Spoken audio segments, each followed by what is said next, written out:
Hoy estamos de regreso en UCB Noticias, primera edición en su tercera hora informativa, y es un gusto tener en nuestro set a Carlos Oliva, gerente de Carlos Oliva y Consultoría y Soluciones, amigos, para conversar sobre la ley laboral y la salud ocupacional en nuestro país. ¿Cómo estamos en este tema? Hace poco ha habido una marcha pues contra la ley Pulpín, que ya lo vamos a detallar, pero en este tema muy puntual que es la salud laboral, es importante conversarlo. Señor Carlos Oliva, le damos la bienvenida, gracias por estar aquí. ¿Cómo estamos en ese tema? Muchas gracias más bien por la preocupación del medio en general para poder tocar este tema tan importante como es la seguridad y la salud ocupacional en el Perú y obviamente en la libertad. Sabemos, digamos por cifras, que 13 de cada 100 personas en el Perú sufren accidentes laborales. Esta cifra es muy alarmante. ¿Cómo estamos en comparación a otros países? ¿Estamos mejorando? ¿Estamos reduciendo esta problemática? Definitivamente, Alexander, del tener 13 accidentados de cada 100 es una cifra muy alta.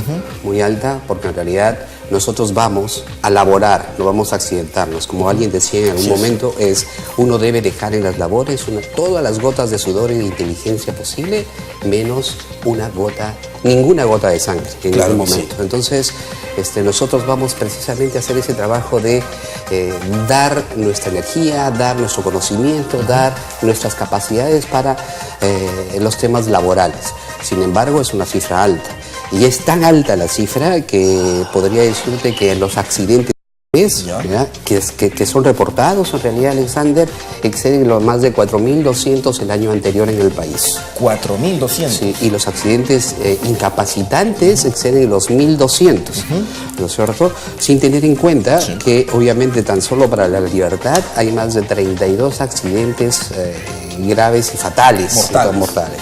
¿Esto qué nos refleja? ¿Qué nos devela este panorama? Irresponsabilidad de las empresas, irresponsabilidad de los trabajadores, de ambas partes, falta de fiscalización para prever esto por parte de SUNAFIL, que ahora está operando ya desde hace un tiempo, por parte también de la Gerencia Regional de Trabajo, en cada jurisdicción, obviamente. ¿Qué está pasando? En realidad, Alexander, es un tema bastante integral. Es importante decir que hay una preocupación real de parte del Estado y del gobierno por formalizar todo tipo de labores y trabajar en la prevención de accidentes. Sin embargo, Alexander, es importante decir, el tema que tú me decías, la Superintendencia Nacional de Fiscalización Laboral tiene oficinas ahora en La Libertad, acá en Jesús de Nazaret, a partir del 2 de diciembre, creo aproximadamente del año anterior. Tiene 2 meses de instalado. Pero sí es importante empezar a trabajar. Yo creo que lo más importante de ese tema es la cultura por la prevención de accidentes y por la seguridad laboral. El país no tiene en general un nivel de cultura. Por lo tanto, si me dices responsabilidades, estaríamos hablando que la responsabilidad es de todos. En principio, del trabajador. El trabajador suele sentir, a mí no me va a pasar. Yo no soy el tipo al cual, no, a mí no me pasa, jamás, ¿no? El trabajador tiene una responsabilidad alta. En segundo término, las empresas. Las empresas están haciendo sus labores con un sentido de mero cumplimiento a la norma muchas veces, ¿no? Y esos son las que se animan a cumplir la norma. Y en tercero, el Estado. El Estado se ha tardado mucho tiempo en dar esos parámetros formales y legales que lo exige ya de por sí la Organización Internacional de Trabajo, ¿no es cierto?, para poder integrar estos temas de seguridad y salud ocupacional. Inclusive pasa en todo, pasa en seguridad, pasa en salud, pasa en medio ambiente, y entonces el Estado ha tardado en reaccionar. Y obviamente esa cultura tiene que ser asumida principalmente por empresas, por trabajadores y obviamente con responsabilidad por el Estado, que por lo menos ahora tenemos a la Superintendencia Nacional de Fiscalización Laboral, que está dispuesta a trabajar en estos temas. No obstante, en ese tema de la SUNAFIL aún faltan mayor número de fiscalizadores. Es un tema pendiente todavía para reforzar el tema de la fiscalización de las empresas, porque claro, el tema de la cultura de responsabilidad laboral es un tema también que le conviene a muchas empresas el no tenerla o el descuidarla por parte de fiscalización del Estado, del gobierno en este caso, ¿no? Definitivamente, Alexander, definitivamente. Lo que tú me dices es muy importante. Y mira, la poca cultura que nosotros tenemos en seguridad y salud laboral nos ha permitido que incluso en la elección de muchos profesionales sea totalmente dirigido hacia la parte legal. La Superintendencia Nacional de Fiscalización Laboral, por ejemplo, tiene que fiscalizar si nos dan o no nos dan aguinaldos, ¿cierto? Sí.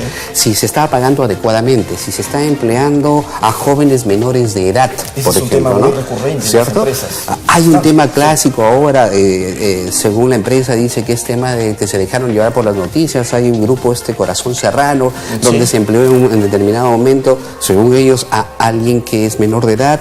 Y entonces no solo es ese tema, sino que además en tema de prevención de accidentes ya va a un tema más ingenieril.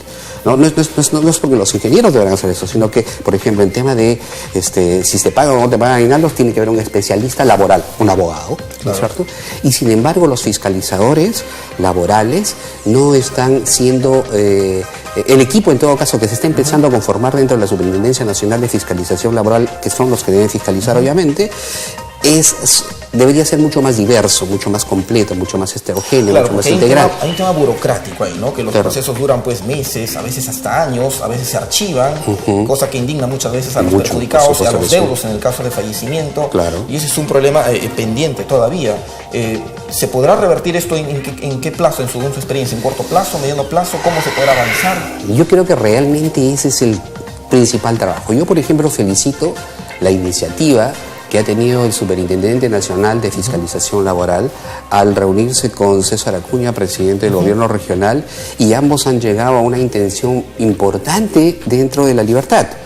César y el superintendente han dicho, oye, qué importante sería formar una escuela de fiscalizadores en la libertad. Y fíjate lo importante, que la libertad, por ser, digamos, uno de los principales departamentos productivos del país, además empezaría a formar fiscalizadores por lo menos para el nivel norte. ¿No es cierto? Entonces, eso ya de por sí ya iría, que puedes entrar unos abogados, que puede entrar la gente que viene haciendo fiscalización laboral de municipalidades, de diferentes entidades del Estado, y aprovechar todas esas potencialidades para ganar en experiencia y obviamente generar más capacidades a través de una escuela. Eso creo que es importante, porque lo único que puede cambiar las famosas estadísticas de accidentabilidad es una cultura por la seguridad. Ahora, creo que a eso hay que adherirle también una sanción, digamos, coherente y acorde a los accidentes, a lo que ha ocurrido. Por ejemplo, de las 32 muertes registradas por accidente laboral, ¿ha habido sanción, digamos, considerable a estas empresas si es que se ha encontrado responsabilidad en ellas? ¿Se conoce eso? Porque difícilmente se sabe, pues, ¿no?, de que había una sanción ejemplar para las empresas. Mayormente esto se archiva o demora tiempo, o se dice, está en investigación. ¿Usted en su experiencia conoce alguna realidad, digamos, de sanción drástica en ese aspecto? Conozco varias, ¿no? Conozco varias. Sin embargo, ahí tendríamos que encontrar una de las primeras debilidades. Las estadísticas, fíjate que recién el año anterior se han empezado a formar un decreto supremo que dice que va a haber un lugar, no un lugar específico, sino un centro único para manejar estadísticas de accidentabilidad laboral.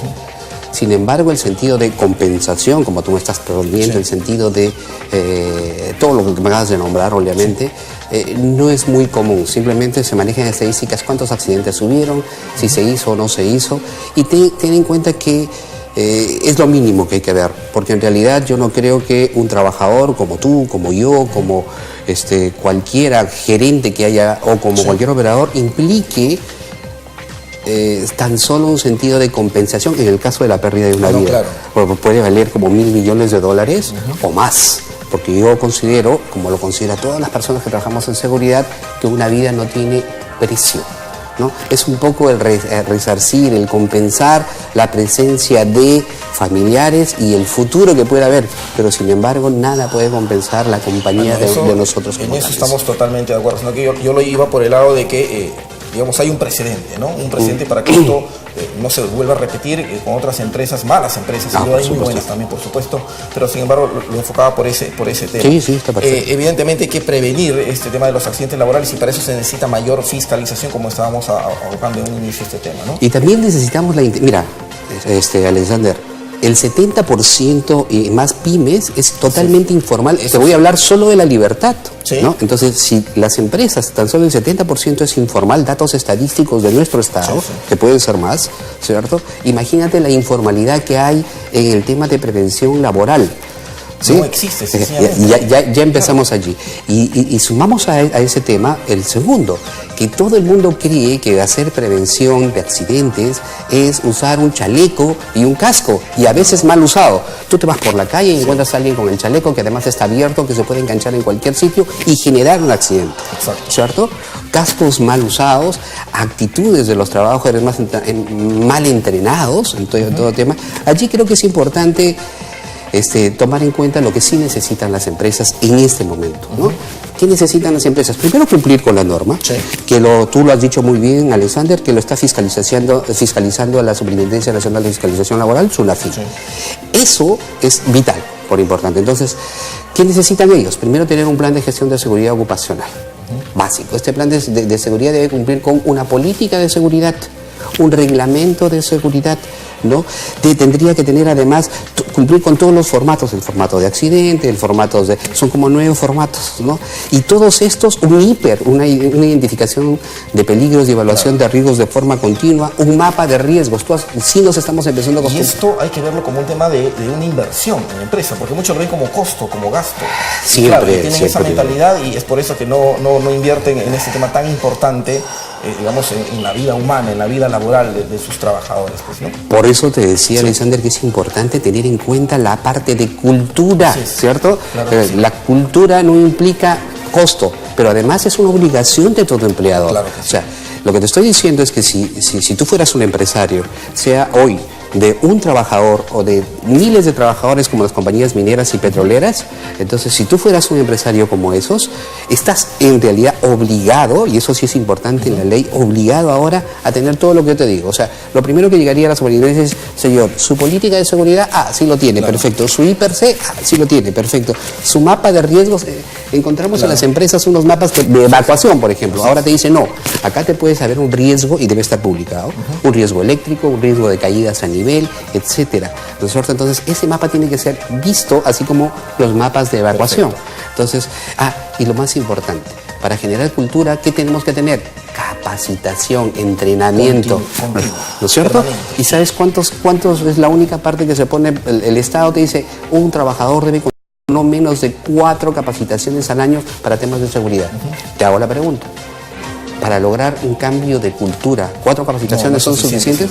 Es perfecto. Un camino largo que hay que recorrer. Es por eso que el equipo que yo lidero maneja, no más, cuando vamos a hacer todo el sistema de gestión de seguridad en mi consultora, les ofrecemos como mínimo 12.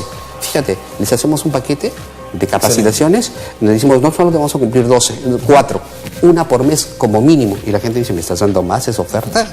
Es que no se trata del precio, claro, no se trata del precio, sino se trata de generar un cambio de cultura en cada uno de los trabajadores. Carlos Oliva, el tiempo ha sido criminal con nosotros, nos ha ganado el tiempo.